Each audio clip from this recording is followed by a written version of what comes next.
What's up, guys? Welcome back to the Light and Lamp podcast. I am here with Steve, Hello. and I'm just going to get this out right at the top of the episode.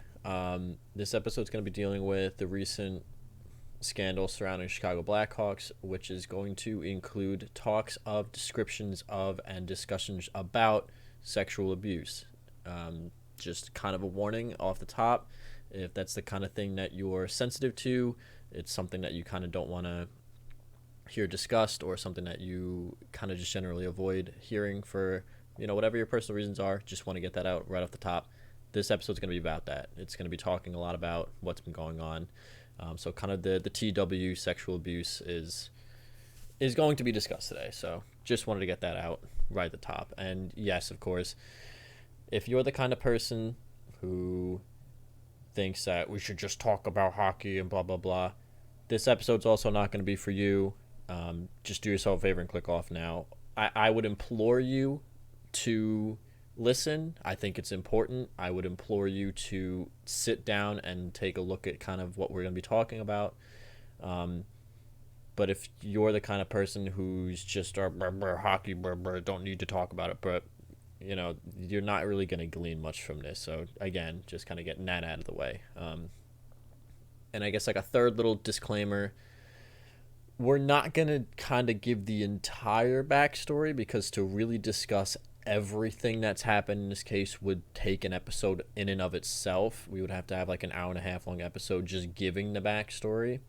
So I would highly, highly, strongly recommend, and this recommendation goes for really anytime we talk about anything really, but specifically when we talk about things of this kind of gravity, to pause the episode, read up on the backstory, read a multitude of articles about what's been going on, so that way you have the context that you're going to need in order to enjoy this discussion. And I will put a link in the description of the YouTube video and in the description of the podcast that we distribute, in order for you guys. I'll put a couple links for reference purposes, I would say.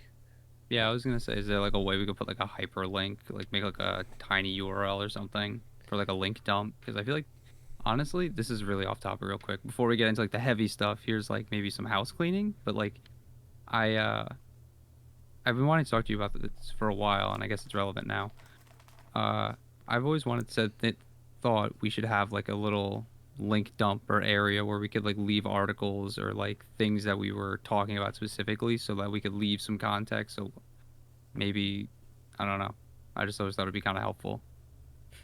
Yeah, I mean, certainly we can look into that going forward. I mean, a lot of the times when we're talking about specific teams, we don't really reference specific articles, but if the articles do come up, we can certainly start adding those kind of description. So for this episode specifically, and then going forward, we'll kind of have like a little area in the description above where the links to the rest of the podcast is in the description. So I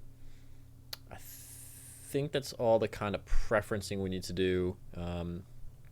Again, gonna get into some stuff regarding sexual abuse. Do the research on this before you listen to the podcast, so you have an idea of what's going on. And I would very much ask that you go into this podcast without, kind of predetermined notions, because honestly, Steve and I are still kind of processing this ourselves, and we're probably going to come to some conclusions ourselves as we kind of get into this discussion. So don't be that guy that's just like, just talk about hockey, it's not important, because this is very important. And if you are that guy, you need to grow up, because this is about hockey.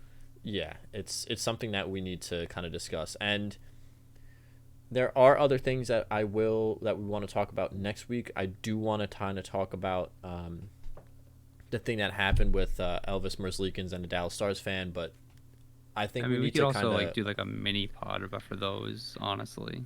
Yeah, I just want to isolate this episode to be about this topic, about everything with the Blackhawks. We're going to talk about the allegations, what's been going on, and then towards the end, if we still have a little bit of extra time, we'll kind of talk about some of the more other controversies that have been, kind of resurfaced as a result of this, and maybe a little bit of how the team's been playing on the ice. But we're going to talk about the important stuff first. So not to I don't want to really downplay any details, but if you really, really don't want to do your own research, the TLDR, I'm sure you've heard about it, a former Chicago Blackhawks player alleged and sued the Chicago Blackhawks that there was inappropriate action, specifically sexual assault, unwanted sexual advances in 2010, and the Blackhawks were accused of sweeping it under the rug and not reporting it to the NHL at the time. And the player, who originally had went by John Doe, who has since come forward and announced his name publicly, which is the only reason that I'm announcing his name, because he has since come out in public, Kyle Beach. The video coach, Brad Aldrich, engaged in inappropriate sexual encounters with him. There was a story that Aldrich had sent him pictures of his genitals and, had unwanted physical contact with him. Aldrich, for all intents and purposes, sexually assaulted him in every definition of the word. And then that's kind of what started this whole timeline of events. Since then, he sued the Chicago Blackhawks. They were accused of covering it up, and we will get into more and more details as the story goes along. But I guess just the important details to know is that there was a meeting that was held. I'm not sure exactly who was at the meeting, but I do know Stan Bowman was a part of it. McIsaac was a part of it. Says it. Hang on, it says it right here. Does it say it in the article? Mm-hmm. Yeah. Oh yeah. Sorry, okay, I see. Just full disclosure, I'm also reading a TLDR article right now because McIsaac, John McDonough, Bowman, Jay Blunk, Kevin Cheveldayoff, and Joel Quenneville, along with pretty much the Jim entire Carey, front office, were brought into a meeting about this specific event that had occurred. And this is where the details get a little bit fuzzy. He said, she said, because some people have claimed that everyone in that meeting was told the entire extent of what had occurred. Joel Quenneville has since said that he was not told of a sexual assault. He was made aware of an unwanted sexual advance, which, we don't really know who's exactly telling the truth. But what everyone does confirm is that essentially McDonough and Quenneville essentially kind of just blew the whole thing off, with Quenneville saying that right now the team worked hard to get where they are, aka the Stanley Cup playoffs, and didn't want any distractions, and then they both left the meeting. That's something that's not being contested by either one of those men. The exact nature of what they were told is what's kind of being contested. And for what it's worth, this is not an isolated incident. Brad Aldrich has basically committed sexual assault almost everywhere he's gone. He's committed sexual assault at Miami of Ohio. He committed sexual assault at a high school team that he worked for. He went to jail for this. Nobody in the hockey world is doubting that he's a horrible, horrible human being, right? What everyone is concerned about is kind of the cavalier attitude that the Blackhawks took about it, basically ignoring it. Aldrich was still permitted to work with the team. He was not suspended at any point. They really didn't investigate it all that much. They said Chicago hired a former investigator into his actions, but at the time, it was kind of just swept under the rug. Aldrich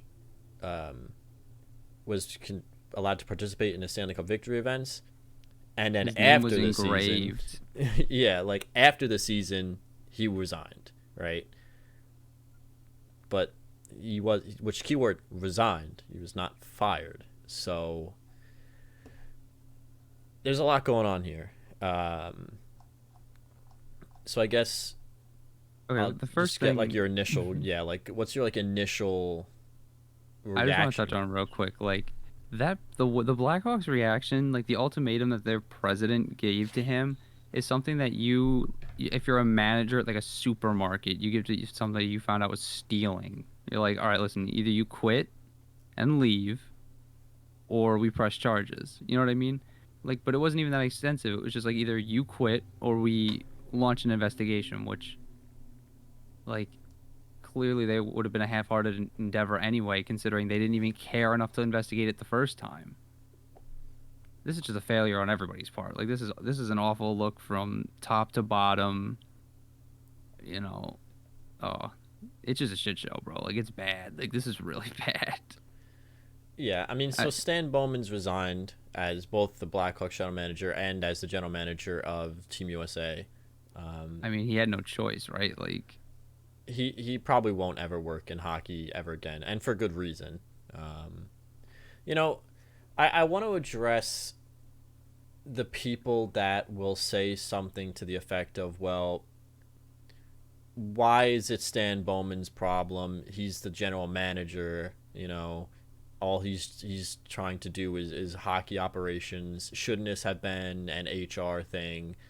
Where were they during this whole investigation? And the reason that I want to address this is this. Yes, as a general manager, your primary role within a hockey organization is hockey operations, right?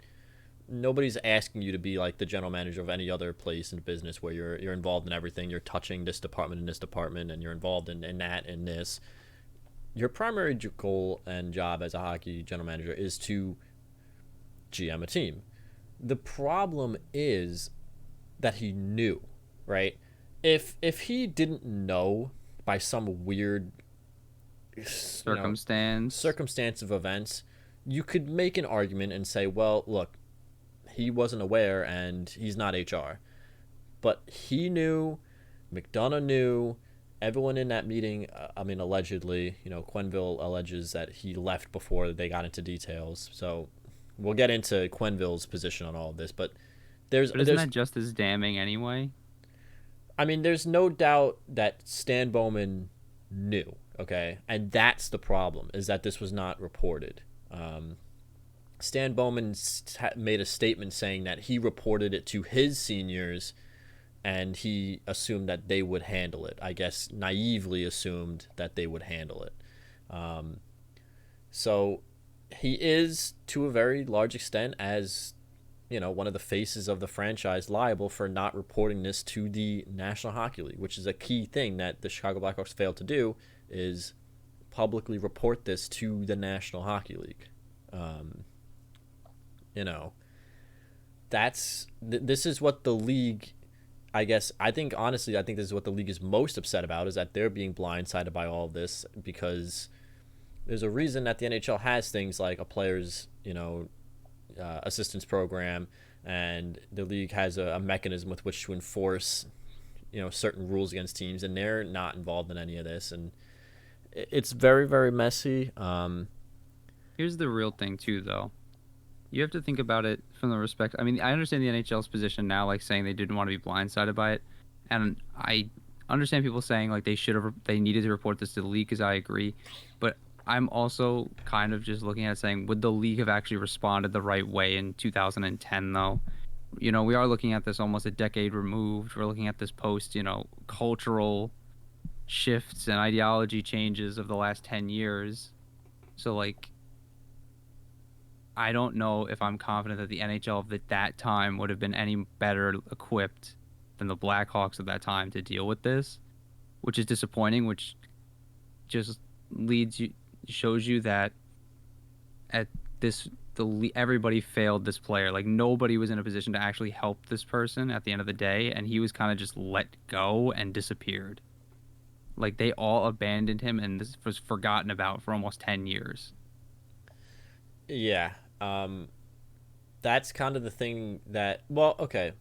Here's one thing that I will say would have come out of the NHL being involved in this, is that more than likely Brad Aldrich would not have gotten the jobs that he got post Chicago Blackhawks. No, 100%. He wouldn't have been able to continue hurting people, which is the most important thing, honestly, is that he went on to do this to more people.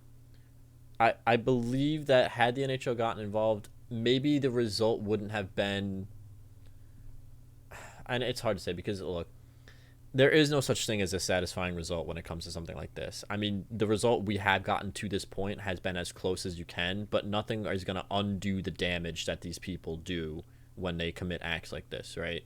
Um, there's no such thing as a happy ending. There's a not even a satisfying ending. There's a justification kind of ending, or a vindication, I guess I should say. But I think the NHL being involved would have been helpful just in that particular regard of like, hey, honestly, I do believe that they probably would have investigated more than the Blackhawks would have, because as a corporation, you're looking to protect your own name, if nothing else, right?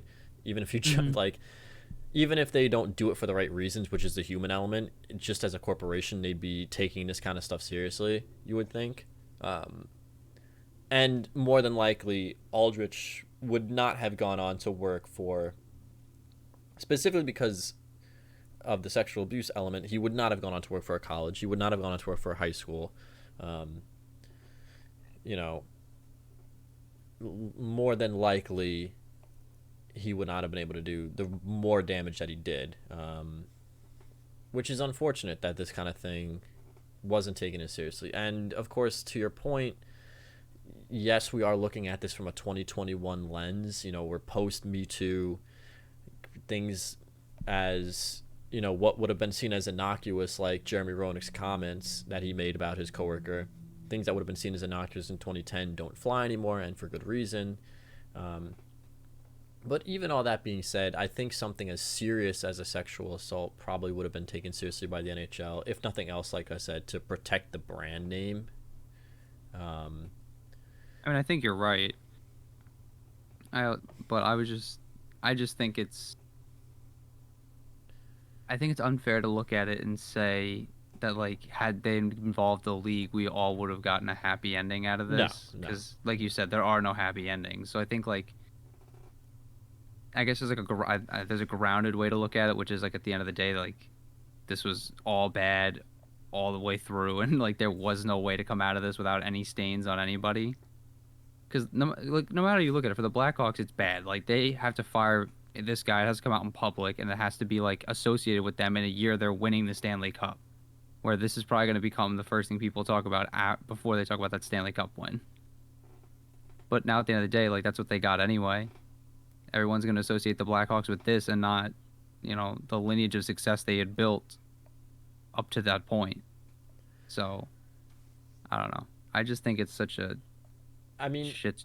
Like, it's so bad. I do think to a certain extent that this coming out in 2010 would not have been as damaging as other scandals could have been, which is sad to say, only just because this had nothing to do with their play on the ice. This isn't like a cheating scandal. They weren't like popped on PEDs or caught stealing signs, like other people that we might mention.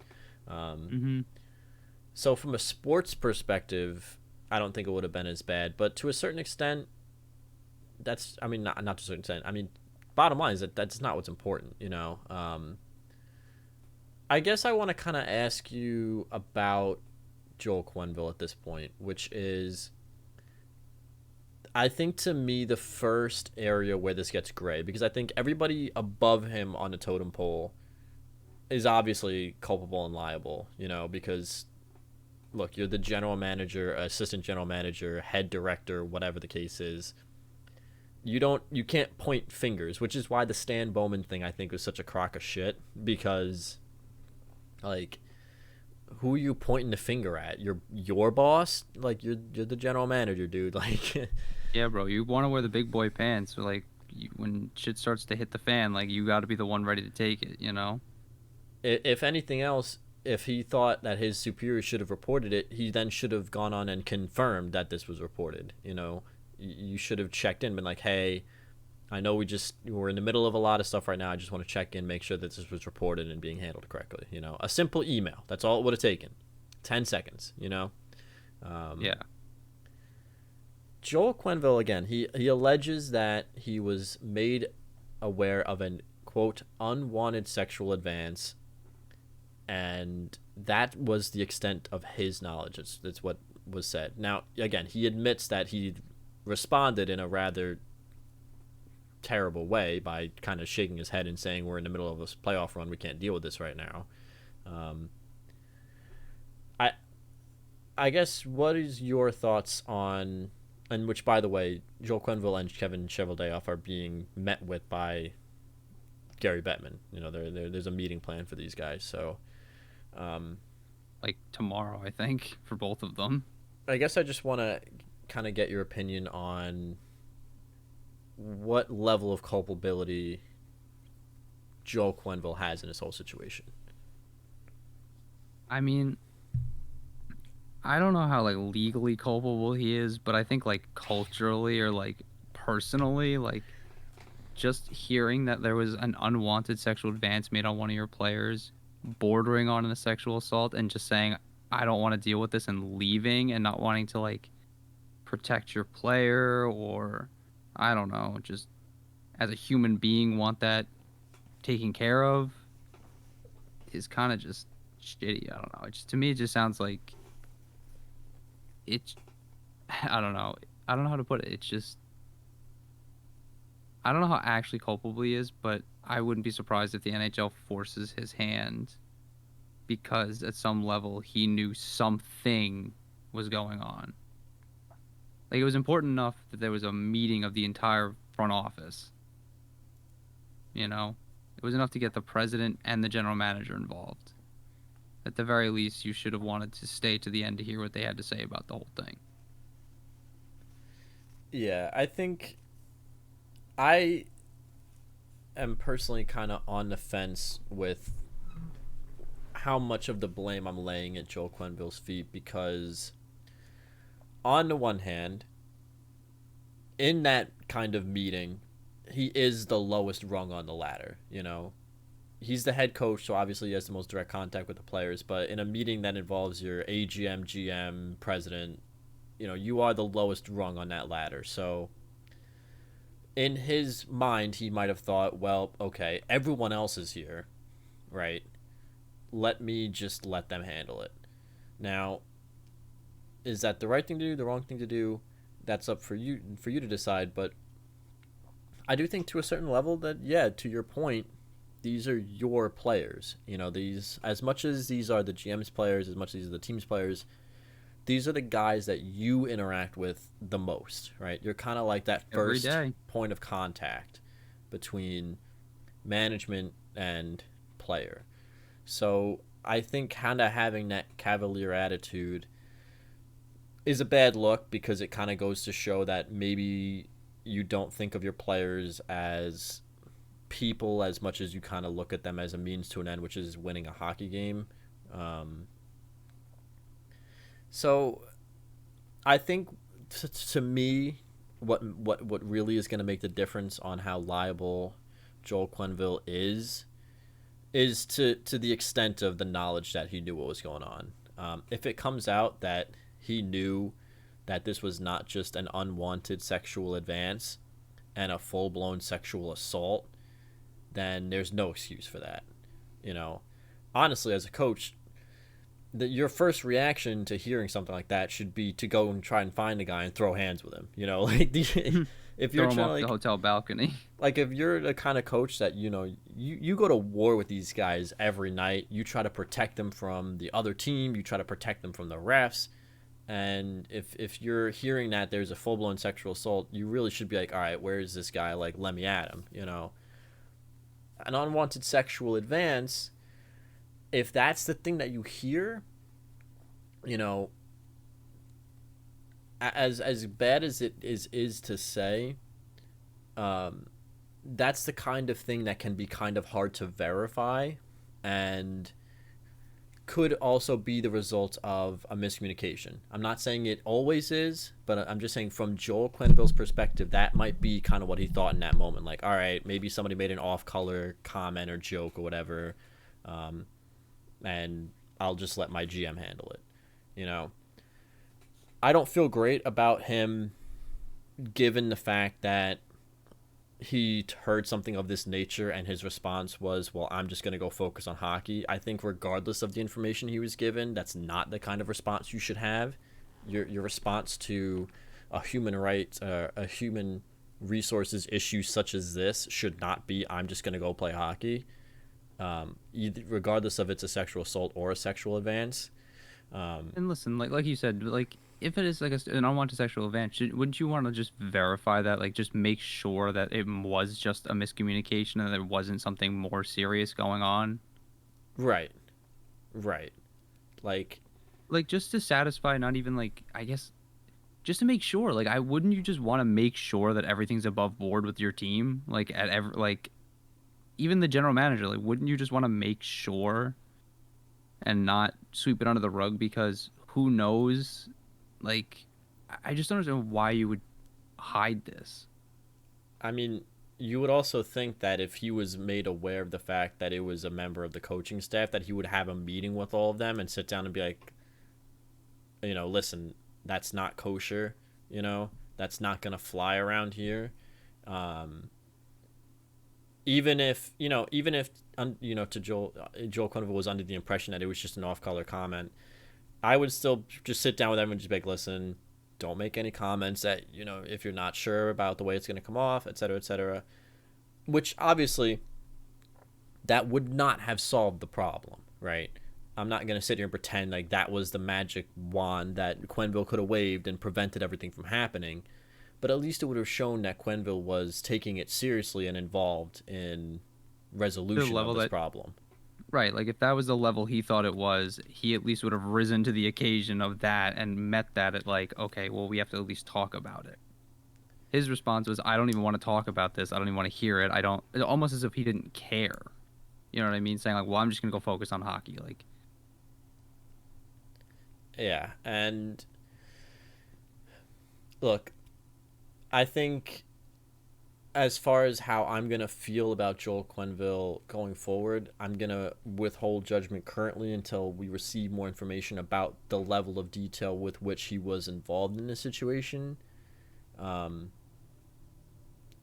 either way, he doesn't get a free pass. I'm not saying that. Like, he knew what was going on, and he didn't take any steps to prevent it. Even if Steve said, even if he thought this was like a level 1 issue, he didn't even take level 1 steps to prevent it from happening again,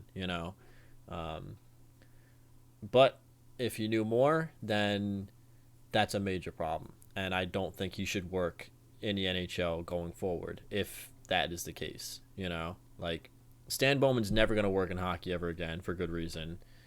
If Joel Quenneville knew what was going on, if he was told, hey, one of your players was sexually assaulted, and his response was, I'm going to go play hockey, he also should never play or never hold a position in the National Hockey League ever again. Because that just goes to show you that he doesn't care. And that kind of attitude is incredibly dangerous, especially around kids. A lot of players coming up now, it's more and more common that we're seeing 18, 19-year-old kids. And you might say, oh, well, like, they're adults, right? They're 18, 19.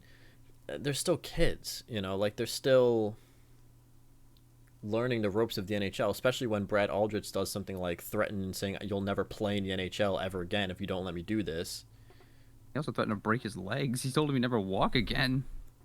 There's a clear power dynamic issue there.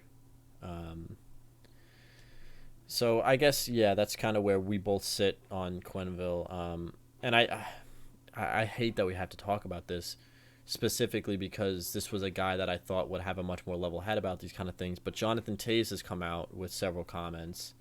And I'll let you start because I know you have a lot to say about this particular incident. You can read Jonathan Toews' comments on Twitter. Basically, the TLDR and what he said was, for some reason, he kept repeating, I don't think I should talk about this, but then he kept talking about it.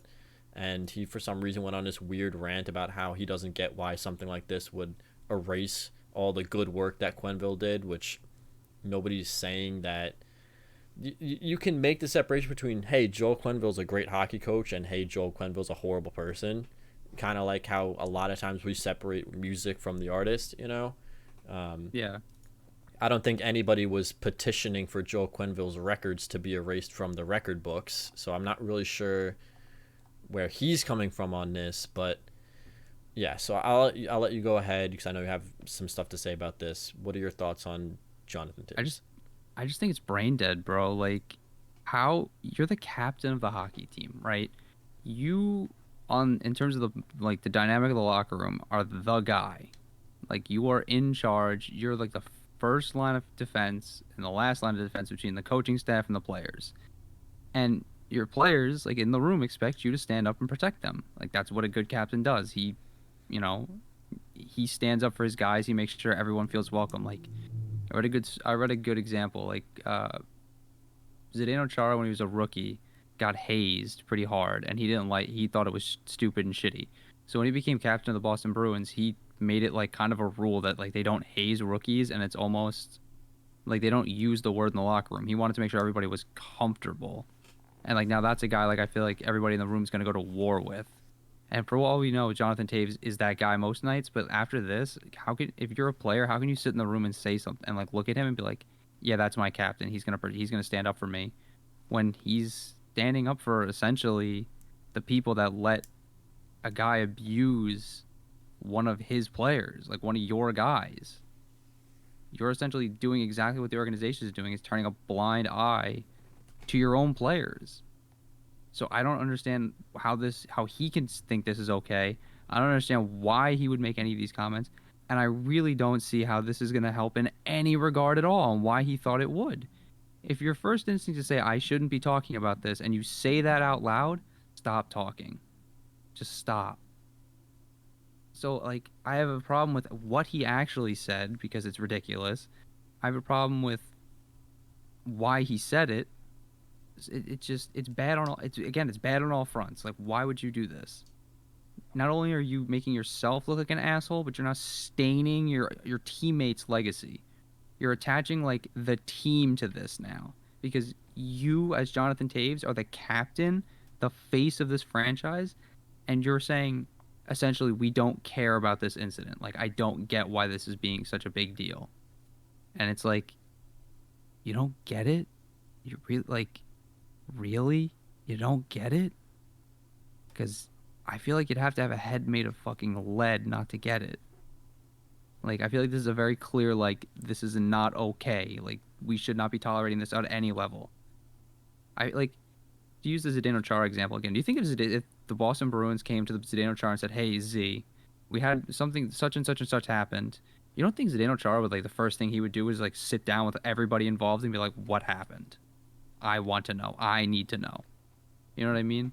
And I'm not saying like Taves was involved at any level at that regard. I'm just saying now it's just a bad look because it's like your players don't. Would you go to Jonathan Taves if something happened? If you had a problem with a coach, would you feel comfortable going to him after he does something like this, which is essentially defend the organization, like the organization's cover up of a player getting abused under their watch? No, I just want to, again, just to kind of clarify if anybody that doesn't know, to the extent that we know right now, from what we know, and as Steve pointed out, Taze, Kane, Timonen, none of the leadership group of the players knew what was going on. So Yeah, no, I just used the example of Zdeno Chara, but like, I guess the better example would be if Zdeno Chara was still captain of the Bruins, captain of the Bruins, and this happened, and like the scandal came out, right? Like it came out and came out and covered. Do you think he'd be standing up and like saying like something like this, or do you think he'd be saying, I think this is the right decision. I think the safety of the players comes first, and you know anybody who's going to stand in opposition to that doesn't belong in the sport. I feel like that'd be like the right thing to say, and I feel like that's what Jonathan Taves should have said, but instead he essentially said, "I don't care, I don't get it." Taze's point is his opening line is, to me, Stan and Al make any argument you want. They're not directly complicit in the activities that happened. Well, and nobody's saying they are. Like, yeah, nobody's sitting there saying that Joel Quenneville and Stan Bowman are sitting in the locker room, like, oh yeah, there he goes. Like, no, they weren't. They still knew at some level. It's not like they were the ones that did it, but they were the ones that knew about it and failed to do anything, even as simple as report it. If Stan Bowman had reported this, then to the NHL, nobody would really be on his case about this as much as they are, because you would say, hey, Stan Bowman, as the general manager of the Chicago Blackhawks, received news of a sexual assault, and he passed it on to the authorities that have the power to investigate something like this. He passed it on to HR, and he passed on to the NHL. He, it's not really his position to investigate something like this, so he passed it to the people that have the resources to handle it. I don't think anybody would really have an issue with that. The issue comes in when, yeah, sure, HR of the Blackhawks was involved, but nothing really came of it except for an ultimatum, So that's the problem. Is it's like walking down the street, seeing somebody get hit by a car, and then you're going home. Like, are you complicit in this? No. But I don't think anybody would argue against the fact that you should probably call the police, like You are on some level obligated to do something, whatever you think that something is. Like, you are, even just from like a managerial position, like your job as like essentially like you're these guys' supervisors, like you're their bosses.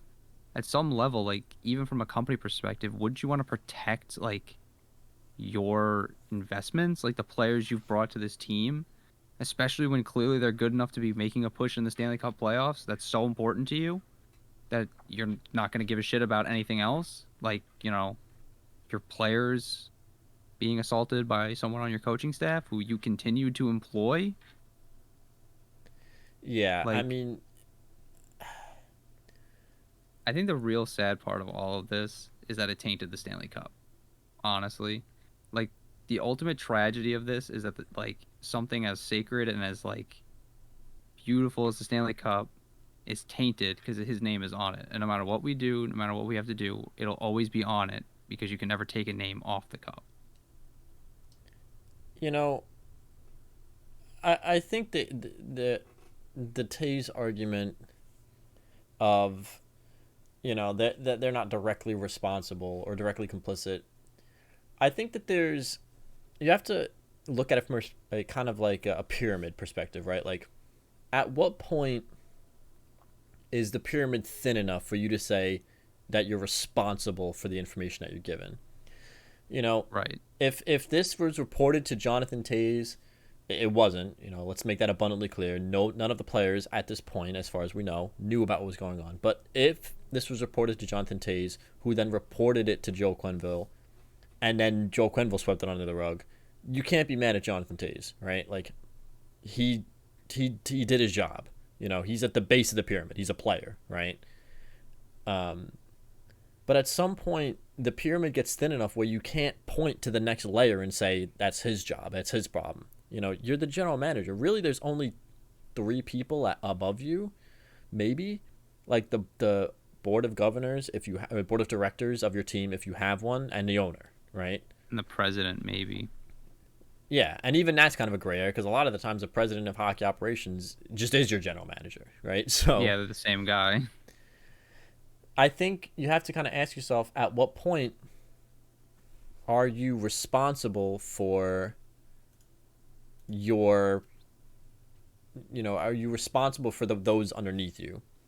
Like, if I go to work and I screw up, and some big screw up, I do something really stupid, right? And even if my manager, if my director is told, even if she had nothing to do with it, if she was on vacation when it happened, and she doesn't tell her boss, she's still in the frying pan. Why? Because she's at a high enough level that she's responsible for those underneath her. You know what I'm saying? Like, even if she had nothing to do with it, she could have been in friggin' Guatemala when I made the mistake.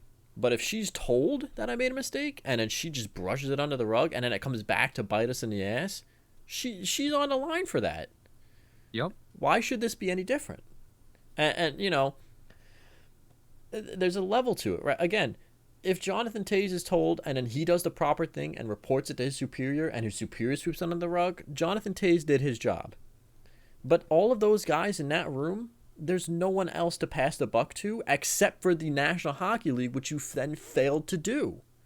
You know what I'm saying? Like, you had somebody that you could have been like, hey, I don't feel equipped to handle this. Let's get the NHL involved because they have the resources, right?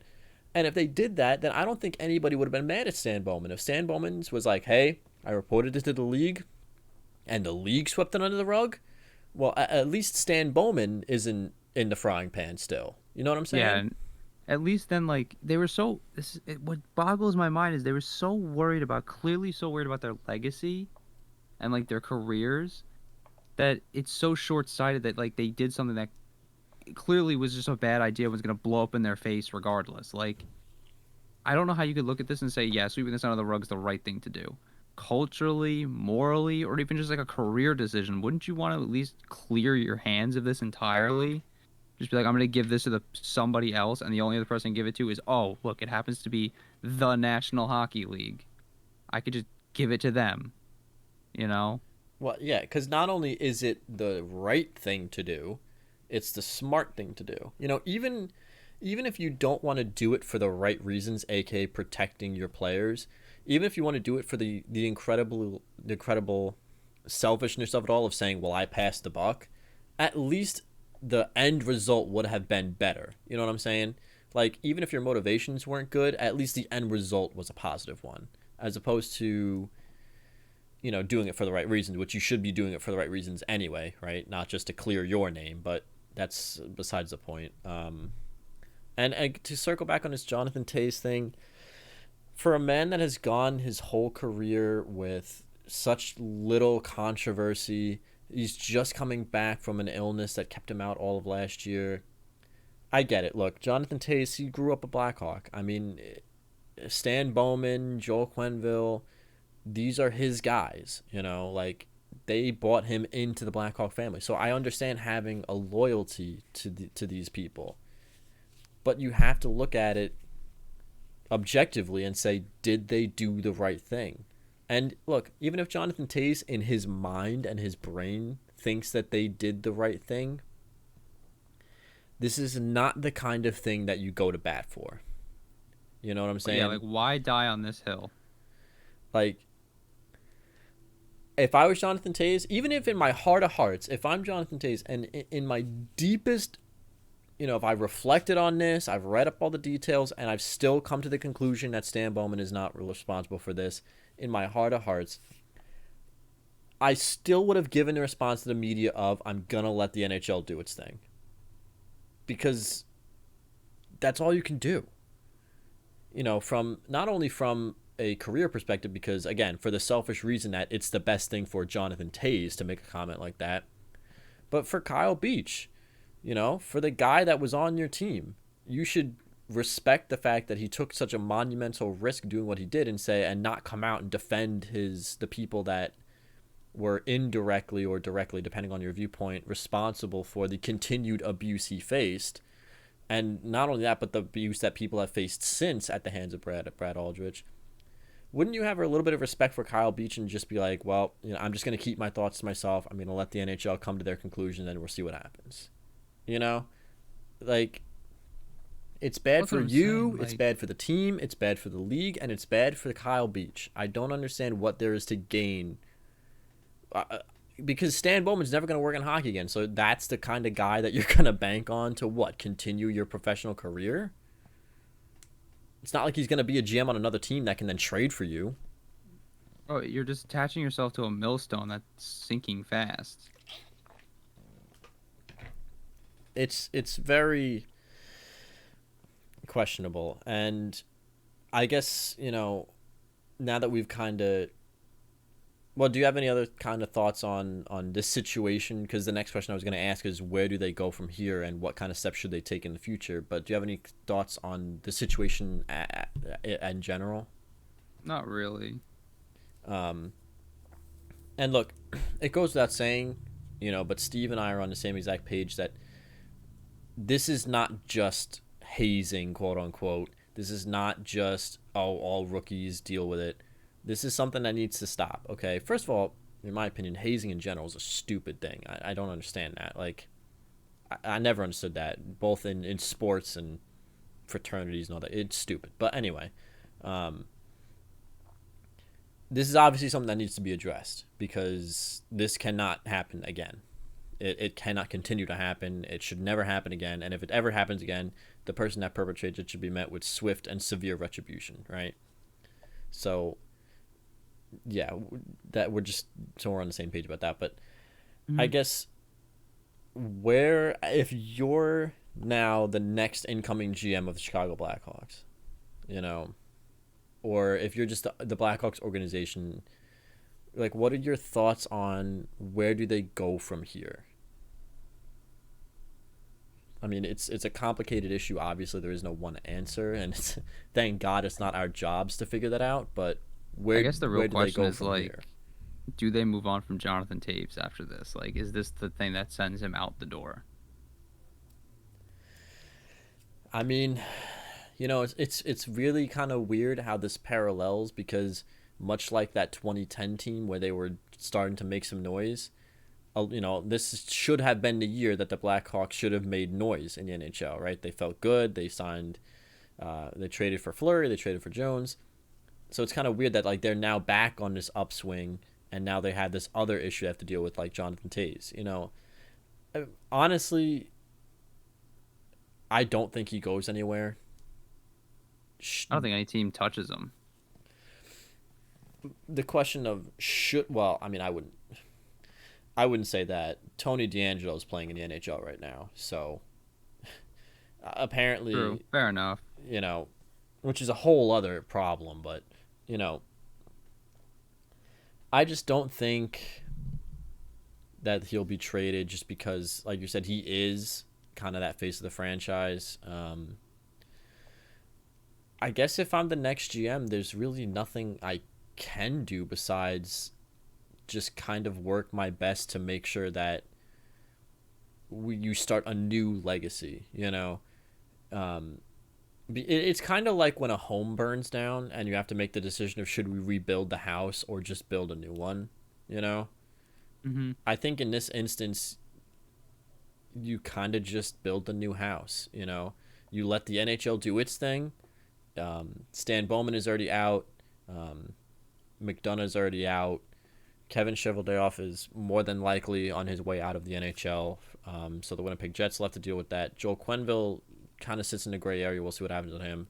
Um, I don't really know the Chicago Blackhawks organization well enough to say if anybody else from the Brad Aldrich era is still working there. And obviously, you would have to kind of determine their level of knowledge of what was going on. But I think anybody that had any knowledge of the situation should be removed from the team, removed from your organization.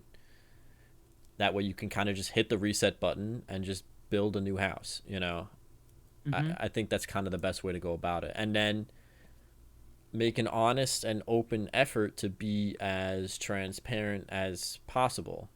Like, I'm sure that they'll do the typical thing which everyone likes to scoff at and donate money to some kind of you know uh, organization that handles stuff Charity. like this, which everyone loves to say, well, that's just a PR thing, and it is. But look, I don't care if it's a PR thing as long as a good charity gets money. Like, I don't care if the Chicago Blackhawks are just trying to save face if they're not going to donate to this specific charity. But in this instance, I don't care if they're just trying to save face if Make a Wish gets a $250,000 check. You know what I'm saying? Yeah, exactly. Um, and I guess just being an advocate for this kind of thing is really the only path you can take. Um, and I also I do want to ask,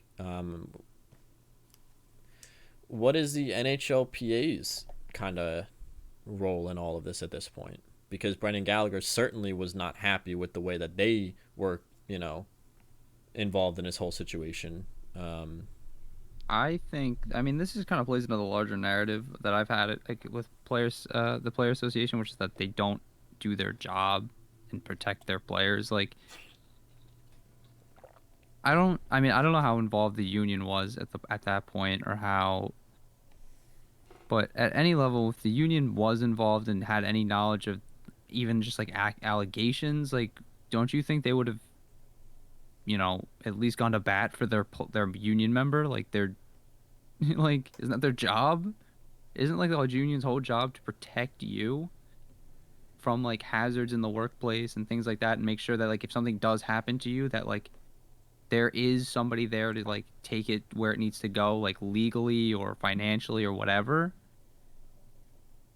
I mean, this is kind of like the straw I think that's going to break the camel's back. Like if the Players Association was involved at any level and failed to act, like this then it has to change. Like there has to be some level of change of the Players Association. They've been complicit in like letting guys like Tom Wilson and Brad Marchand run around and injure players and essentially try to, oh, in Tom Wilson's case, then try to murder players on the ice every night and do nothing about it.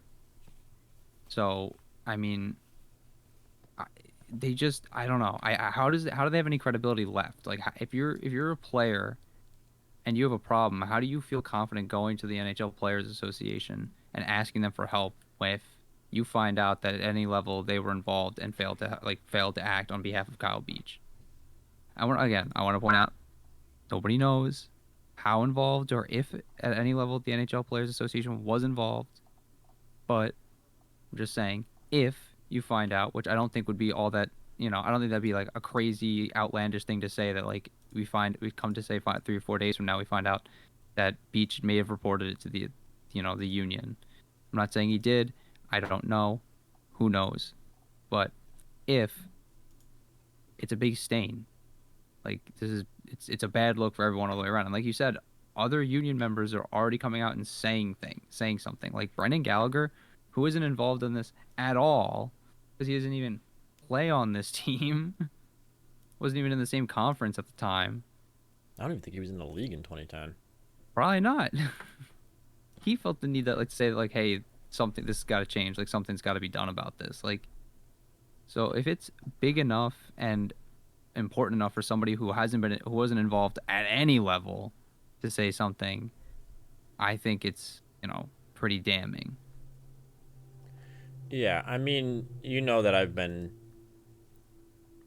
uh, kind of banging the drum of, and for just pure hockey knowledge, Brendan Gallagher was not even in the league at that time. He was 18 in 2010, so Right. Okay. you know, you know that I've been kind of banging the drum of the NHLPA is a terrible organization for a multitude of reasons, but it kind of feels almost to this point that the NHLPA has two purposes. One is for the Players Assistance Program, which is a fantastic program. Not going to talk bad about that at all. It's helped Bobby Ryan out. It's currently helping Carey Price out. It helped... Like helped countless players who will never come out and name and tell us. Right, so But not going to say anything bad about that. Fantastic organization there. And their second role is just to piss off the Board of Governors. I mean, that's really what it feels like, because if they didn't do anything about the Tom Wilson incident, and then the biggest thing for me is that they haven't gotten involved in the Jack Eichel incident at all, which their primary role is to protect players from organizations, even if they legally can't do anything, because I don't know how the legal ins and outs of the contract and stuff like that. You would think that they would at least be raising a stink about it, and we would be hearing statements about it. The NHLPA would come out with a statement saying, like, Buffalo should respect Jack Eichel's wishes and let him get the surgery. It is, against his rights as a player, et cetera, et cetera. and honestly, If they've made that statement, they haven't made it loud enough because I haven't heard it. and the other thing is like, as the union, like part of their job is to, if necessary, take the proper legal, like legal course to bring about to make sure that their players are protected or their union members are protected. And if Jack Eichel, I mean, if who knows? Like you said, I don't know how that contract works or whatever, but the fact that the NHLPA isn't even entertaining, they haven't even issued like a vaguely threatening like email, from what I understand about Jack Eichel. Like, there's not even like a slightly ominous like memo that's gone through the office, like, hey, just saying, We were looking into what we could do. right, exactly. Like, they haven't even done that, which leads me to believe that like you said, their primary function is to just fuck over the board of governors at every opportunity they get. And it's It's not even like look, there are times where like I'm not blaming the NHLPA for the lockouts. Like that's kind of what that sounds like because that's usually what happens when they have no, a big enough dispute, they yeah, lock out. But I'm just saying that like every time the board of governors tries to do anything, it just feels like the NHLPA just fights them, whether it's good or bad or indifferent. The NHLPA stands up and argues with them. Meanwhile, they enable guys like Tom Wilson to continue to go out there and prey on other members of their own union who are missing out on time and work and money that could be going back into the union because you and don't get paid if you're injured. well, I mean, you n- probably do. You're probably you, still guaranteed your money on the contract, but yeah, I'm just you saying, get like, paid the guaranteed money. The thing that you'll miss out on is like performance bonuses and stuff, which in some right, instances can exactly. be pretty large. I mean, yeah. So it's just altogether like I just think like there's got to be some change at the top of the NHLPA. I think it's time. Like, I don't think it's time we tear the organization down, right? Because like you said, they do. There is parts of it that do a lot of good work, but I think at some level, like, it's too. I'm pretty sure like the head of the NHLPA was like an executive in the NHL at one point, or he worked for the league at some level. Like, I feel like the head of the NHLPA should have almost no contacts to the league itself. Like, I feel like honestly, the best when it functioned at its best, I guess, was when Alan Eagleson ran it. And listen, full disclosure, Alan Eagleson was corrupt and stole tons of money, Mhm. and I get it. But at the same time, like the NHLPA served its primary function with Alan Eagle at the head because he had no ties to the NHL. He did not care if it affected the NHL's business or not because he just wanted the best for his players. You know, like the people under his watch, that's all that mattered. And I think realistically, we need somebody like that again at the top of the NHLPA today because isn't it's Bill Daly, right? He's the guy I always see on the videos, the bald guy. Isn't he? Let's see. He's the head of the NHLPA, or is he the? I feel like it is. Donald Fair. Donald Fair, that's his name, right? Okay. I He's feel like the the problem. executive director of the National Hockey League Players Association. I feel like the problem with him is he's been like a guy like that's been around as long as he has and has been involved as long as he has. Of course, like he at some level they're too like the league and the NHLPA are too intertwined and it's inhibiting the NHLPA from doing its primary function of protecting its players because at the end of the day the NHLPA is now too worried about like the NHL's bottom line and at the end that shouldn't matter to an organization like the NHLPA. Like how much money the NHL makes or how something you do is going to affect the league itself shouldn't matter so much as long as it's for the benefit of your players. Yeah, I And mean, sorry, good. no, I was gonna say like that's pretty much it. Like, Yeah, I mean, not for nothing. This is completely off topic, but Donald Fair is also indirectly or directly responsible for not just lockouts in the NHL. He's actually the only executive director of a players' union to be directly involved in work stoppages in two sports when he was involved with the Major League Baseball. MLBPA. So the guy sucks at negotiating contracts. 6 of the 8 contract negotiations he's been involved with have resulted in work stoppages. So he sucks. And but and isn't a work stoppage like the worst thing you could do for a union because nobody gets paid? You know, like that's a whole legal problem because I'm pretty sure the contracts are like lockout proof. Like if there is a lockout, I'm pretty sure that they're not guaranteed because of like something with the CBA, blah blah blah, not working with a contract. I don't know. Union legality is not exactly my strong suit. yeah, and But I'm not blaming the NHLPA for the lockouts. That's a whole nuanced issue. In fact, but I actually think that the owners were largely responsible for the past two, but that's oh a yeah, whole other yeah. issue. Anyway, continue. But What at were you the gonna same say? time, wouldn't you as a union, like say like the other executives in the union, not want to be involved with somebody anymore who's wields the primary tool of like negotiation is lockouts? Like you said, 6 of the 8 contract negotiations he's been involved with are locked out. That's a pretty shit record. Yeah, Like if six like if you struck out 6 out of every 8 at bats, nobody would ever let you go up and hit again. Like, why do we keep letting this guy do this? And his track record is even worse when it comes to player discipline, and especially because they always protect the guys who get these really ridiculously long suspensions, like Rafi Torres or I don't know. I can't think of anybody else who's got like a 40-plus game suspension. But the league, like the PA, will go to bat with the league to get that suspension reduced. Well, the guy that he hit is laying up in traction for like 9 weeks. Like, it's just, I don't know, man. The whole thing is so backwards. Like, the Players Association is so fucked. Yeah. So I mean, That's unrelated to what we're talking about right now, but like the whole function of it is just like so. it's definitely a very it's an odd and odd's not the word. So it's a bad time for Chicago Blackhawks specifically, yes, but I am glad that we are starting to see the results that we should. People being removed from positions, people being fined, suspended. Kyle Beach getting, which I'm sure he doesn't care about the money, but getting his payout. Um, it's something that we needed to come to terms with. I know we're already at the hour mark, so I don't think I want to go into anything else today. Next week, I think we'll if anything, if more comes out of this, obviously with more firings, we're going to touch on it. And I do want to kind of talk about the Chicago Blackhawks on the ice, considering that they were supposed to be, the hot young team this year. But I think it's important enough that we keep this episode kind of isolated to this one particular issue. So, do you have anything else you want to talk about in regards to anything involved with this kind of situation? No, I guess my closing thought on the whole thing would just be we need to be better. And I know it's cliche and it's what everybody keeps saying, but the reality is like we need to be better. This can't happen again. There's no excuse for something like this happening anywhere in 2021, but especially not in a multi-billion dollar enterprise like the NHL.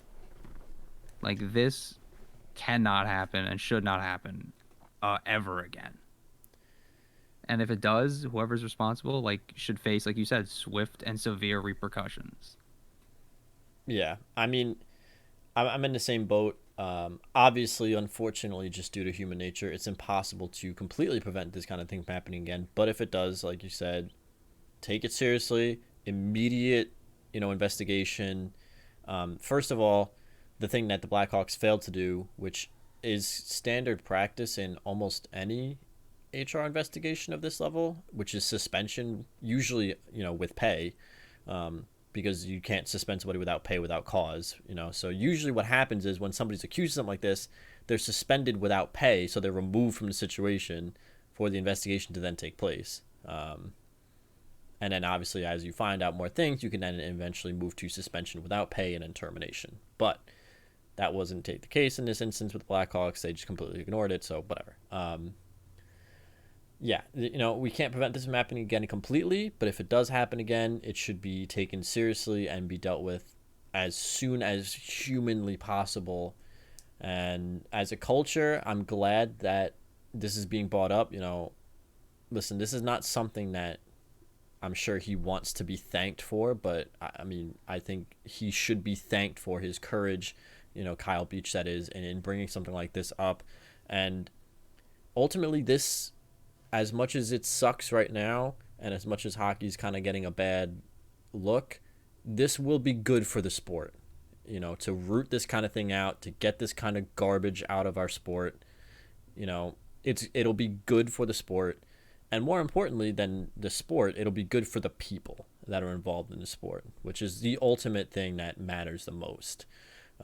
I mean, isn't it just like, wouldn't, as a fan, like, I'm just gonna ask you as a fan, wouldn't you want to know that everybody involved in the sport that you and I both love is, at least somebody at least gives a shit on Yeah, some level? right.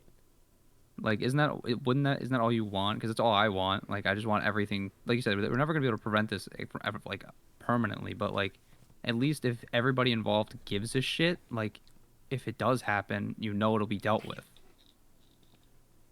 I guess what I'm asking you is like I guess what I'm saying is like we don't want to see the NHL turn into the NFL. No, no. You don't want to run down that slippery slope because the NHL's had its fair share of bad publicity in the last couple of years, and this is not.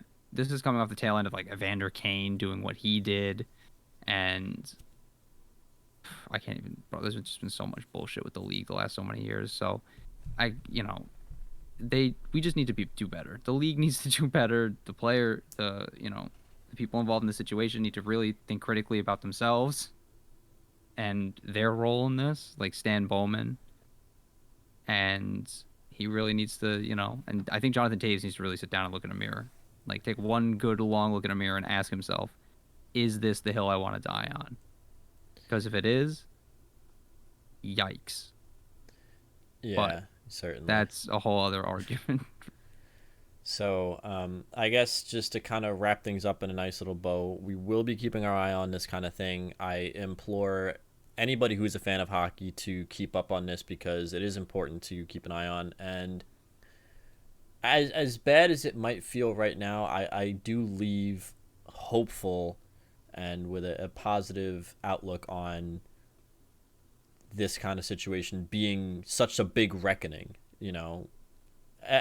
Society goes through these phases where they have to reckon with things, and if this is the NHL's time to get mud on their face and knocked down because of the bad things that happened in the past, then that has to happen. So I'm glad that this was brought up. I'm glad that this was not just swept under the rug. I'm glad that the NHL is taking this as seriously as they are, and I do leave hopeful that this is not just going to be the NHL is only taking it seriously because it's such a high profile case. I hope that the NHL continues to take it seriously no matter how high profile.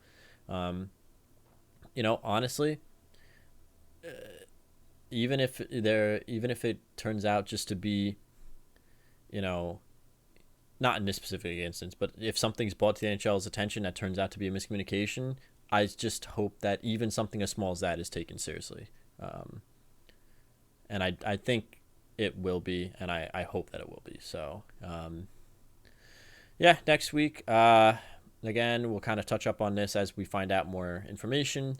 And next week, we'll probably discuss more, of the on-ice kind of stuff. But I did think that this was important enough to isolate, like I said, to its own podcast. So,